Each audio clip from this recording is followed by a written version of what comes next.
Andrew, we're here at this beautiful bird sanctuary, Audubon Bird Sanctuary, here on Dauphin Island. Tell us about the sanctuary.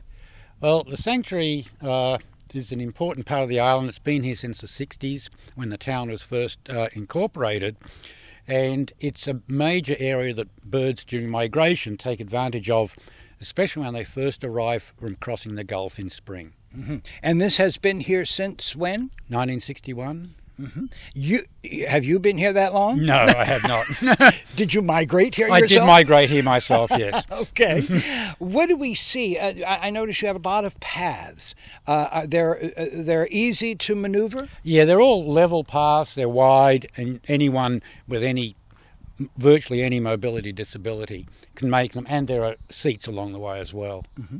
And now, what can we see when the birds are here? I notice right now there's not all that many, but what can we see at the height? At the height, the main things that we see here are, well, there's two heights. There's one on the island, generally, and then there's one for the sanctuary and other wooded places. And it's mostly the spring warblers and vireos, cuckoos, that are the big features that we look through here. And we can get up to about 30 kinds of warblers in a single day here on the island, and I've personally seen 22 kinds here in the sanctuary within a couple of hours, which is amazing numbers when there's only about 40 or so from the west to the east of the whole country. Mm-hmm. Why do you think they come here? Is there a route that they're traveling? The birds have been wintering down in Central and South America, Mexico south, and then they make their way to the breeding grounds, which are from here north to the boreal forests of Canada. So they fly across the Gulf, and they do it overnight, basically. They take off at dark, they fly at night, so they're taking off just as dark comes on from the Yucatan Peninsula. It's about 600 miles away, and they fly across in one go. There's nowhere to stop. They don't land on the water, not intentionally. Right. Uh-huh.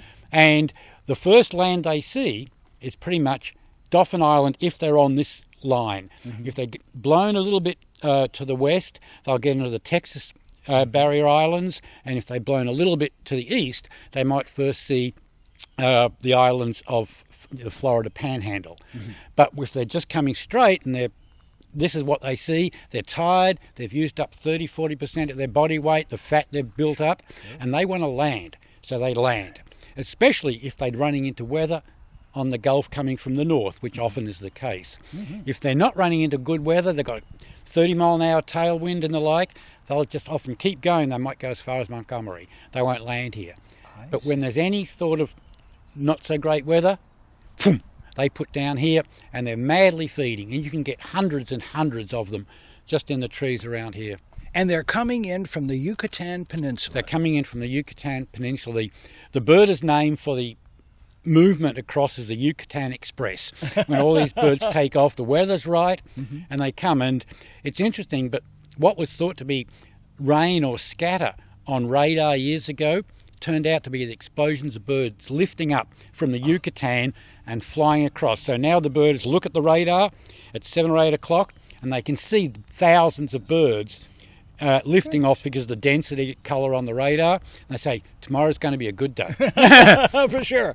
Well, now, they evidently prepare themselves for the journey. They do. Mm-hmm. A couple of months to get... You were talking about body fat. They put on body fat. They get, some of these birds, like the hummingbirds, look like ping pong balls before they leave. They just, and that's another thing. We get the hummers coming in here. So imagine a little bird that's taken off in the Yucatan. These things weigh 1/8 of an ounce. Right. They fly 600 miles non-stop to here. Goodness. Wow. It's quite an amazing journey that these birds make, mm-hmm. and that's one of the reasons these are so important. A lot of these birds, if the weather isn't perfect for them, they're exhausted by the time they get here, and in bad weather, tens of thousands are lost in the Gulf. Mm-hmm. But the ones that get here need to feed straight away. And when we see these forests being cut back all along the coast, mm-hmm. this is what they need. They need the insects associated with these forests. And as they are disappearing, the ones on the left become more and more and more important. Mm-hmm. Do we have a real problem there, Andrew? Yeah, if you go along, as you have been, along the coast, you'll see so many developments. Look all the way along Orange Beach, Gulf Shores. That used to be all this maritime forest. And now It's all condos and houses and tacky stores. So it's a very big problem when these birds are coming over and they need to feed. They need to set down, they need to feed, and there is nothing there for them to eat. Same when we get serious hurricanes and the like. Right, exactly. And Audubon is noted for rescuing these birds. Yeah, it is. This Really? is there's a couple of places on the island, and the bird sanctuary here in Dauphin Island are one of the major put down places for the birds during the migration. You know, it's up there in the top 4. That would be what, April, May? Yeah, the peak is usually in the middle 2 weeks of April. There's a little bit of variation, but the early birds, as it were, start in March with the hummingbirds and a couple of others, and then they go right through to the ones that go the furthest north in the boreal forests. Usually are late. They're coming through in May because they have to. You know, it's not ready for them up there yet. They've got to wait for those forests to thaw. Yes. So they come later. And then the same thing happens in reverse in fall now, except it's much more spread out, because in spring, those birds, the males come first. They're getting up there to get territory. They have to get territory. So they take the risks of taking off the earliest. Then the females come after them. Males have got territory and everything. On the way back, there's no hurry. Right. You know, they're finished breeding, starting in July, end of July for the these little land birds like the warblers, and then they just poke their way along, poke, and eventually. So at this time of the year, it's dribs and drabs. Right. In spring, we can, as I say, there can be 5,000 birds on the island of 45 species, all sitting around. Now, will they stay here for a certain period of time? Normally, they just stay here long enough to feed up and go, and that can be, if the weather's good, they might only be here for an hour. They come here, there's lots of insects around in spring, they just feed, and then they fly because they now got enough fuel to work their way north. And other times, if the weather's bad, they might be here for 2 or 3 days until the weather clears. But mostly, the birds that come in one day, the majority of them leave the next night. And others are coming in. And others are coming in, and this goes on for weeks. Where are they going when you say they leave here? The birds breed from basically here. Some of the southern birds are breeding just over on the mainland, and then different species have their own habitats and distributions all the way up into northern Canada.